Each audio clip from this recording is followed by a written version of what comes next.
Hello, everyone. This is Sai Krishna from IntelliQIT, and this is going to be the first session, like part one of what is configuration management. Our main goal is to learn how to implement Ansible on the Azure cloud. Okay, so with that, let us start. Ansible is a configuration management tool. When we say configuration management, what is the exact meaning of configuration management? Let us understand.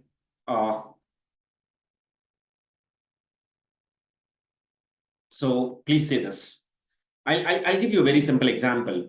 Imagine that you are a system admin, okay? And you are given the task of taking a Linux-based server. It could be any server, but for sake of example, I'm calling it as a Linux server. And on this Linux server, you want to install, you are given the task of installing certain softwares. It could be a software like Tomcat, or it could be a database like MySQL. So this was the task given to you. And just imagine, in order to do this activity manually, you are taking, let's say, 30 minutes time. You want to install an application server called as Tomcat, and you also want to install a database called as MySQL. So you are taking approximately 30 minutes of time.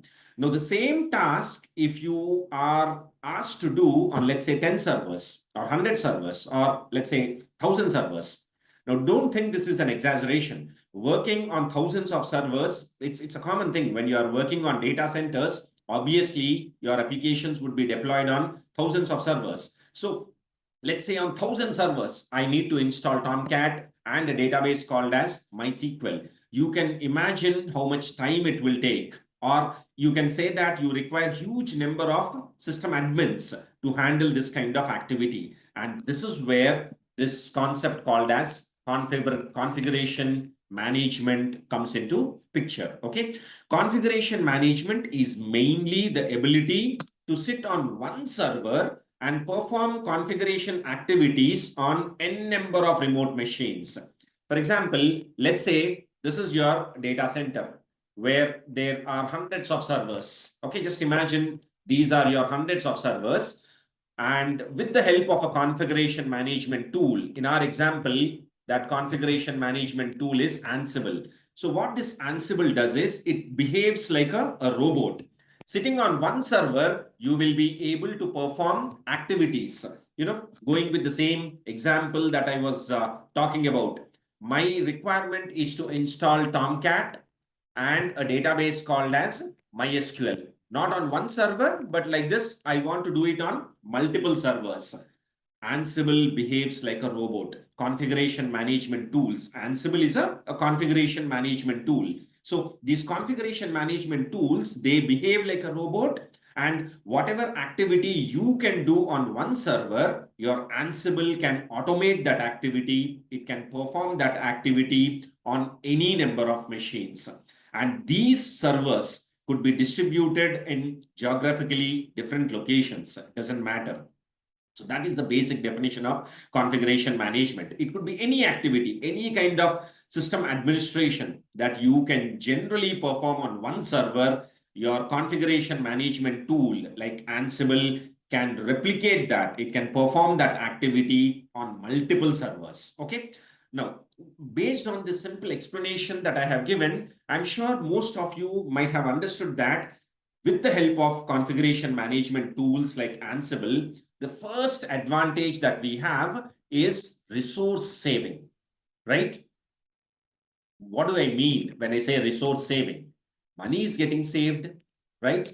Because earlier, to handle this kind of task, I required huge number of system admins, which means your organization has to pay salary to all these people. Now, configuration management tool is able to automate that. So human resources are getting saved, money is getting saved, time is getting saved.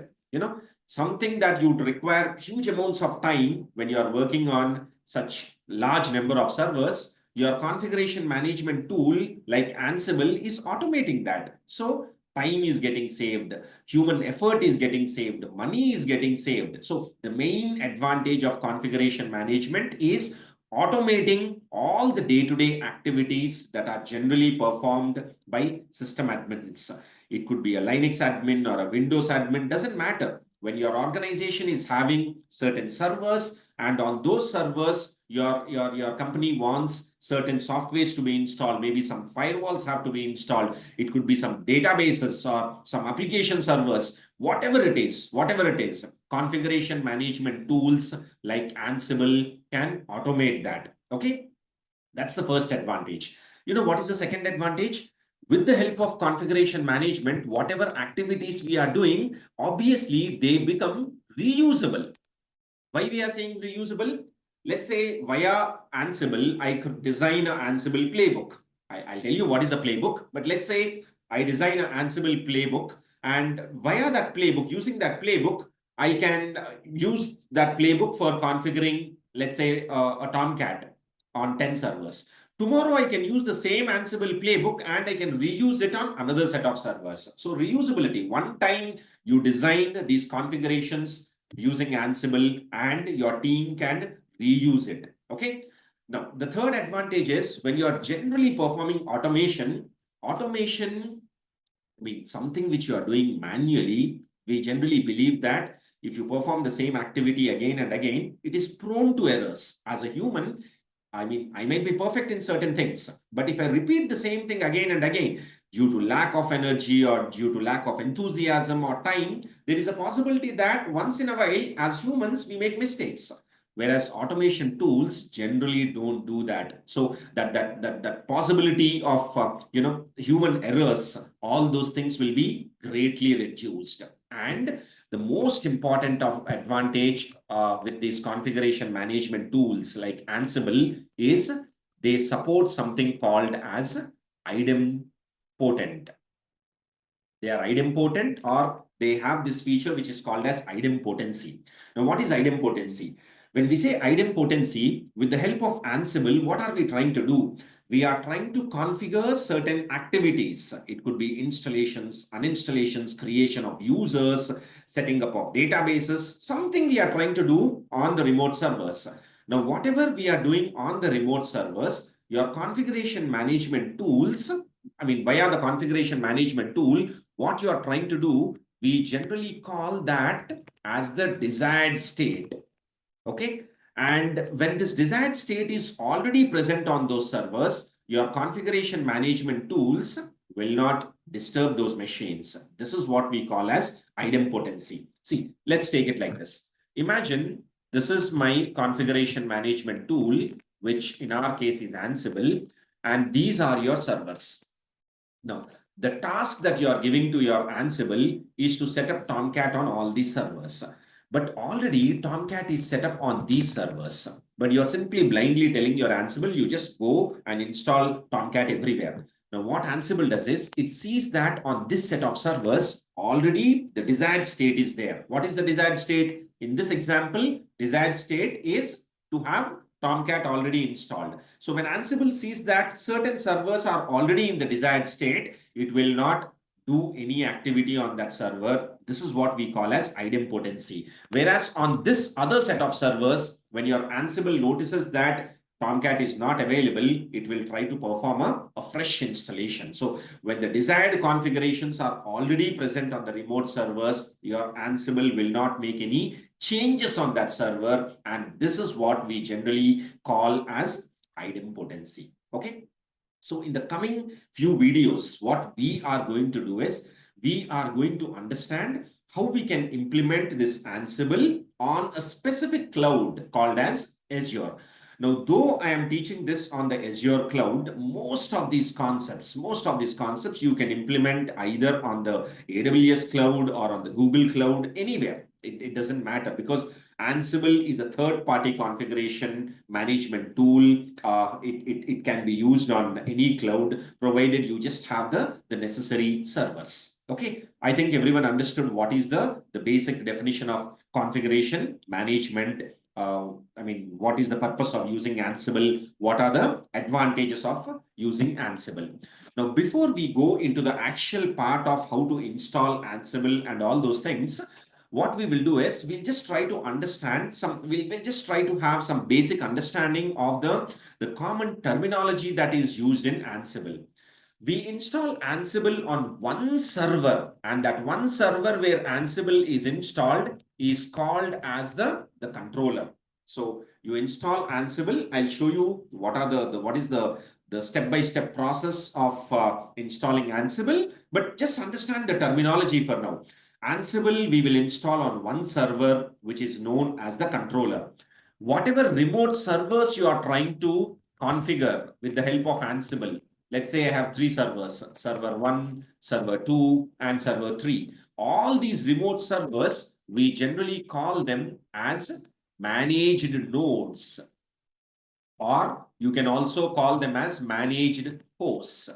So Ansible is installed on one server, and which is called as a controller, and the remaining servers which you are trying to configure with the help of Ansible, we call these servers as managed nodes or managed hosts. And for Ansible to work on these remote servers, what we need to do is we have to establish what is called as passwordless SSH connection. Okay, what is SSH? SSH is a protocol of Linux, which stands for Secure Shell, which mainly represents, which mainly talks about how a user sitting on one Linux machine can access the resources of another user working on another Linux machine. Don't worry. If your people are totally new to all this, it might seem a little confusing, but step by step, if you just watch these videos and follow the instructions that I'm showing, you will be able to learn Ansible from the scratch to the advanced concepts. Okay. So this was just a very basic introduction where I wanted to explain to you what is Ansible, what is configuration management. And similarly, we just understood the basic terminology related to Ansible. Now, in the next video, we will see how you can install Ansible. So there I will talk about how you can set up this Ansible controller and how you can create these managed nodes, and how to establish the passwordless SSH connection. We will try to focus in the next session. And we'll also talk about the different ways in which Ansible can perform configurations on remote servers. There is something called as Ansible ad hoc commands, Ansible playbooks, Ansible roles, everything from the scratch to the advanced concepts. We'll cover everything. Now, our main intention is just to provide all this knowledge on Ansible on Azure free of cost for the benefit of students. We just request the students to, like our, if you really like our content, please click on the like button. Similarly, subscribe for our channel. Any further questions you have, you can please put it in the comment section. I'll try to definitely answer all those questions. Okay. So that's it for now. Okay. Thank you so much.